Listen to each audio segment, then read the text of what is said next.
मित्रों नमस्कार। आपको मेरा कोटि कोटि सादर प्रणाम। मैं तारादत्त जोशी, मेरे YouTube चैनल में आपका हार्दिक स्वागत है। मित्रों, मैं आपको बहुत अच्छी कथा सुनाता हूँ। शिवजी ने कहा, चाहे कितना ही अभागा मनुष्य हो, सुबह ब्रह्म मुहूर्त में उठकर कर दो यह काम, जो चाहो वह मिलेगा।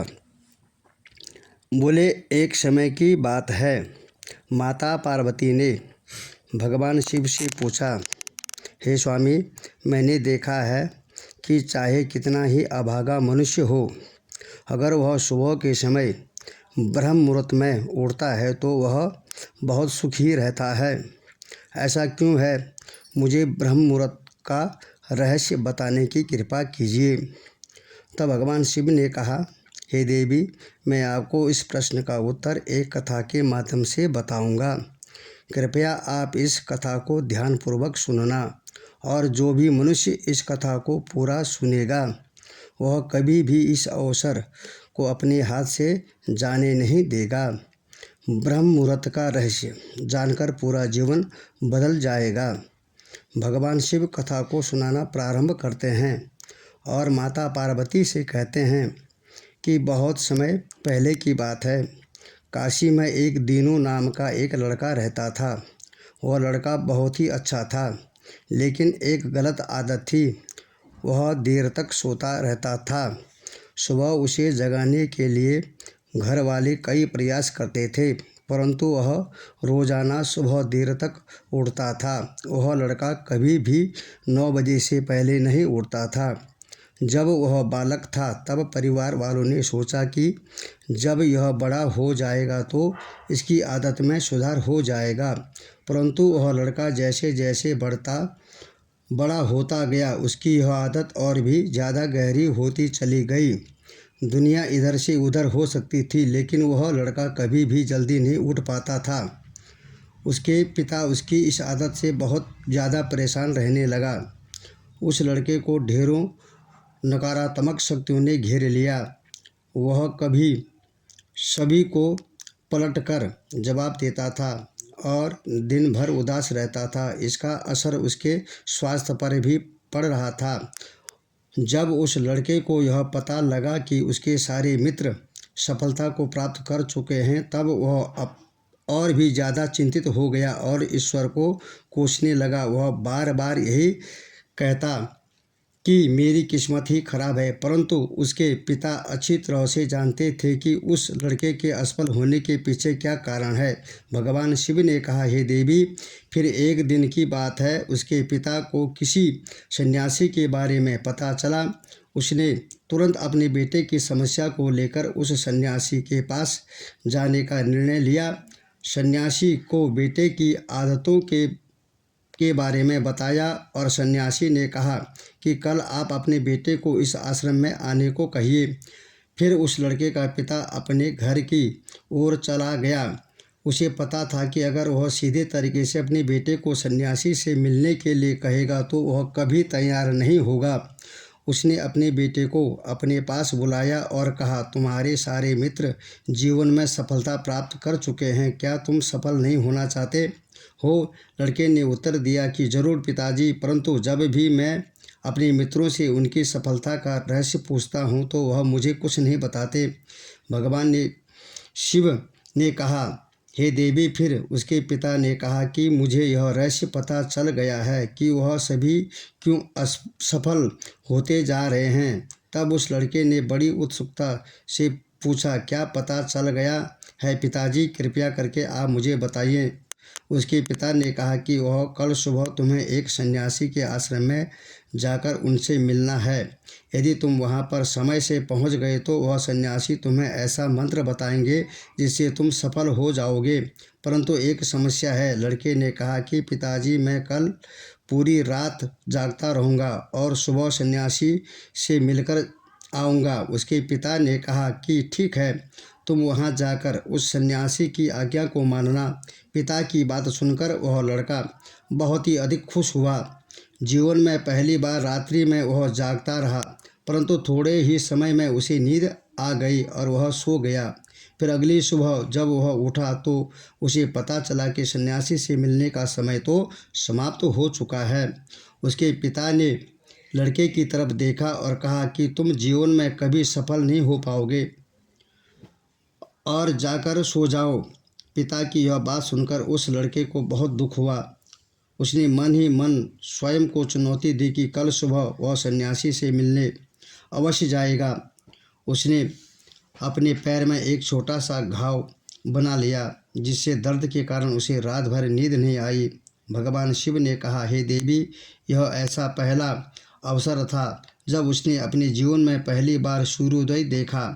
वह तुरंत ही तैयार होकर सन्यासी से मिलने के लिए चला गया। आज उसका अनुभव कुछ अलग ही था। वह बेहद शांत महसूस कर रहा था।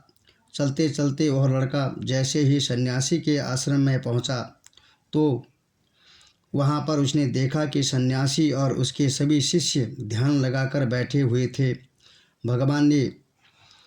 भगवान शिव ने कहा, हे देवी, फिर जब ध्यान का समय समाप्त हुआ तब लड़का उस सन्यासी के पास पहुंचा और उन्हें प्रणाम करते हुए बोला कि आपके पास कोई ऐसा मंत्र है जिससे मैं सफल हो सकता हूं? कृपया करके मुझे वह मंत्र बताएं। मैं भी अपने मित्रों के सम्मान सफल होना चाहता हूं और अच्छा जीवन जीना चाहता हूं। भगवान शिव ने कहा, हे देवी। फिर सन्यासी मुस्कुराए और बोले, अच्छा तो तुम वही बालक हो। तुम्हारे पिताजी मुझसे मिलने आए थे और उन्होंने तुम्हारे विषय में मुझे सब कुछ बता दिया है। मैं तुम्हें वह मंत्र अवश्य बता देता, परंतु अब लड़के ने जैसे ही परंतु शब्द सुना तो लड़का घबरा गया। उसने पूछा, परंतु क्या गुरुदेव? तब सन्यासी बोला, मैं तुम्हें वह मंत्र बताऊंगा, परंतु अगले 21 दिनों तक तुम्हें मेरी आज्ञा माननी होगी। मैं तुम्हें वह मंत्र 21 दिनों के बाद बताऊंगा।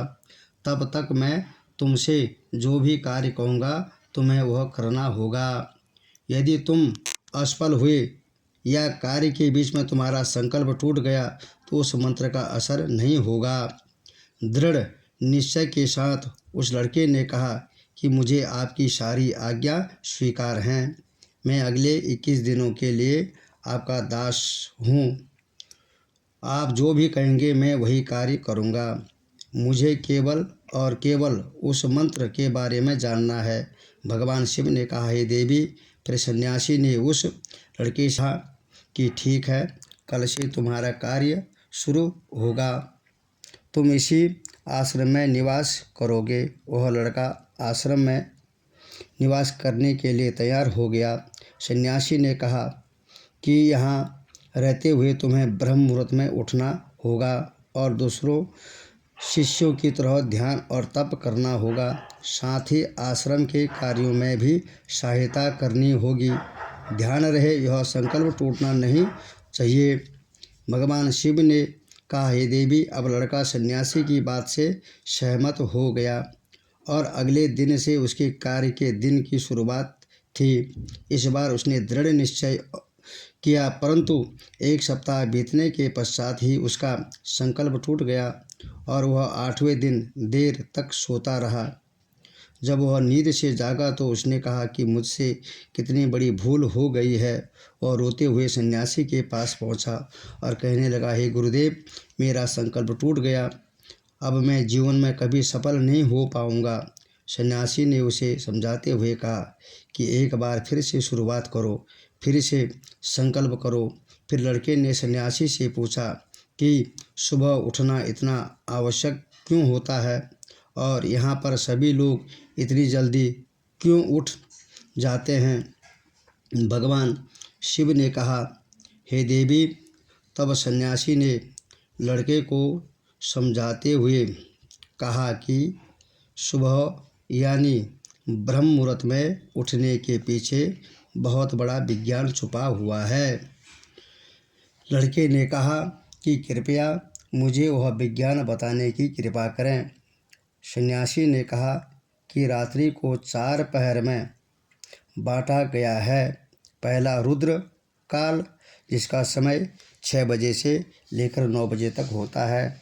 दूसरा राक्षस काल, जिसका समय रात्रि 9 बजे से 12 बजे तक का होता है। तीसरा गंधर्व काल, जिसका समय रात्रि 12 बजे से 3 बजे तक होता है। और सबसे अंत में जो पहर आता है उसे मनोहर काल कहते हैं। इस समय को ब्रह्म मुहूर्त या अमृत बेला के नाम से भी जाना जाता है। इसका समय भोर सुबह यानी 4 से 6 बजे तक होता है। यह वह समय होता है जब पूरे संसार की नकारात्मक शक्तियाँ निष्क्रिय अवस्था में होती हैं और सकारात्मक शक्तियाँ सक्रिय होती हैं। ब्रह्म मुहूर्त में अर्थात देव मुहूर्त, ब्रह्म मुहूर्त का अर्थ है देवताओं का समय होता है। भगवान शिव ने कहा, हे देवी, वह सन्यासी आगे कहता है कि इस समय देवता धरती पर विचरण करते रहते हैं और जागृत मनुष्य पर उनका बड़ा ही सकारात्मक प्रभाव पड़ता है। ब्रह्म मुहूर्त ऐसा समय होता है जिसमें मनुष्य का मस्तिष्क बिल्कुल खाली होता है, जिसमें किसी प्रकार के कोई विचार नहीं होते हैं। और जब इस समय व्यक्ति अपनी पुस्तक खोलकर पाठ का अध्ययन करते हैं तो उन्हें सब कुछ जल्दी जल्दी याद भी होता है और वह लंबे समय तक याद रहता है। यह ऐसा समय है जिसमें हम ज्ञान को समझाने का प्रयास करते हैं। इस कारण आश्रम के सभी शिष्य और संसार में बहुत से ज्ञानी लोग ब्रह्म मुहूर्त में ही उठ जाते हैं। प्राचीन काल में रोशनी का कोई स्रोत न होने के कारण लोग अपने दिन का समापन सूर्यास्त के साथ और आरंभ सूर्योदय के साथ करते थे। यह एक तरीका है जिससे मानव जीवन प्रकृति के साथ तालमेल बनाकर चलता है। भगवान शिव ने कहा, हे देवी, फिर उस लड़के ने कहा कि ठीक है, मैं कल से अपना संकल्प फिर से शुरू करता हूँ, परंतु ब्रह्म मुहूर्त में उठकर मुझे क्या क्या करना चाहिए। तब सन्यासी ने कहा कि ठीक है, मैं तुम्हें बताता हूँ कि ब्रह्म मुहूर्त में क्या करना चाहिए और कैसे करना चाहिए। सबसे पहले उठकर धरती माता पर पाँव रखने से पहले धरती माता को प्रणाम करना चाहिए और अपनी दोनों हथेलियों को देखना चाहिए और ईश्वर को धन्यवाद देना चाहिए कि उन्होंने तुम्हें आज का सूर्योदय देखने का अवसर दिया है। इसके बाद नित्य कर्म और स्नान करने से शरीर की ही नहीं बल्कि मन की शुद्धता भी बढ़ जाती है। स्नान करने के पश्चात ध्यान की प्रक्रिया होती है। ब्रह्म मुहूर्त में ध्यान की अवधि 21 दिन तक होती है। इस विधि का उपयोग तब किया जाता है जब आप अपनी कोई मनोकामना की पूर्ति चाहते हैं। यह समय ऐसा होता है जब व्यक्ति अपनी आज्ञा चक्र को सक्रिय करने पर काम करते हैं। भगवान शिव ने कहा, हे देवी, आगे वह सन्यासी कहता है कि आज्ञा चक्र दोनों भवों के बीच में होता है। यह संकल्प का स्थान भी कहा जाता है। अगर इस चक्र का ध्यान केंद्रित किया जाए और अपनी मनोकामनाओं को बार बार दोहराया जाए तो मात्र 21 दिनों के भीतर वह मनोकामना पूरी हो जाती है। अगर आपके मन में कोई अधूरी मनोकामना है और आप उसे पूरी करना चाहते हैं तब उसे सबसे पहले उस मनोकामना का स्पष्टीकरण कर लें। आपको क्या चाहिए यह निर्णय अवश्य कर लें। इसके बाद ध्यान की विधि को शुरू करें। ब्रह्म मुहूर्त में स्नान के बाद एक ऐसा स्थान चुनें जहाँ पर वायु का प्रवेश हो। ध्यान में शुद्ध प्राण वायु का होना आवश्यक होता है। ध्यान की मुद्रा में रीढ़ की हड्डी सीधी होनी चाहिए, साथ ही गर्दन भी सीधी होनी चाहिए। सुखासन की अवस्था में दोनों हाथों को घुटनों पर रखकर आंखें बंद करके बैठ जाएं। हाथों की मुट्ठी को हाथ बंद कर लें। और 2-3 मिनट तक बिल्कुल शांत हो जाएं। जब आपका शरीर स्थिर हो जाए और श्वास भी शांत हो जाए तब उसके बाद अपना सारा ध्यान आज्ञा चक्र पर लगाएं।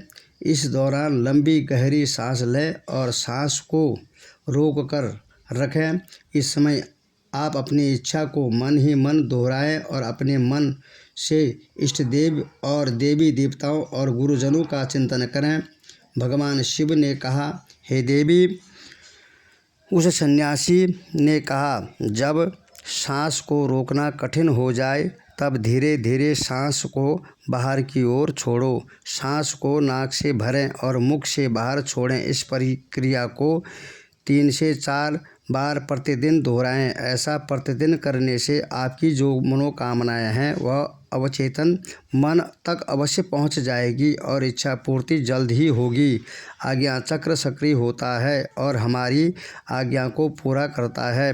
सांस को रोक कर रखने के दौरान शरीर में आपातकाल की स्थिति हो जाती है, जिससे कि आप बेकार की बातें सोचने और विचार करने से बचते हैं। ब्रह्म मुहूर्त के समय ईश्वर की विशेष कृपा होती है और कोई भी व्यक्ति अपनी मनोकामना को इस समय दोहराता है और तो उसकी इच्छा जल्दी से जल्दी पूरी होती है। भगवान शिव ने कहा, हे देवी। इस प्रकार सन्यासी ने उस लड़के को ब्रह्म मुहूर्त का महत्व बताया।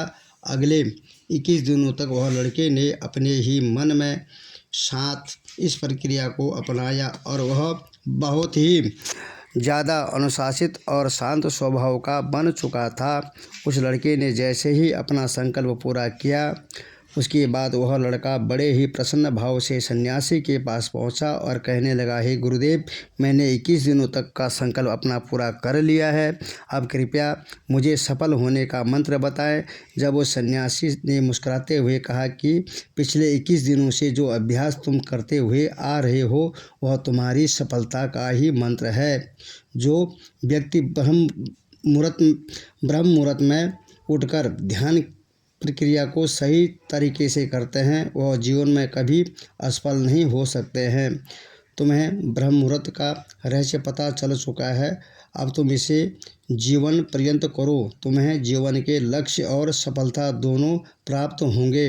उस लड़के ने सन्यासी गुरुदेव को धन्यवाद दिया और ब्रह्म मुहूर्त के नियमों का पालन किया, जीवन पर्यंत तक करने का वादा भी किया। भगवान शिव ने कहा, हे देवी, अब तो आपको पता चल गया होगा कि ब्रह्म मुहूर्त का क्या मतलब है, इससे क्या होता है। तब माता पार्वती ने कहा, हे स्वामी, अब मुझे ब्रह्म मुहूर्त का संपूर्ण ज्ञान हो गया है। इतना कहकर माता पार्वती ने भगवान शिव को प्रणाम किया। तो मित्रों, ये कथा माता पार्वती ने जो है भगवान शिव की मुखारबिंद से सुनी और आप भी सुने। और आपको यह कथा पसंद आए तो मेरे चैनल को लाइक सब्सक्राइब ज़रूर करें। आपका बहुत बहुत धन्यवाद। हर हर महादेव।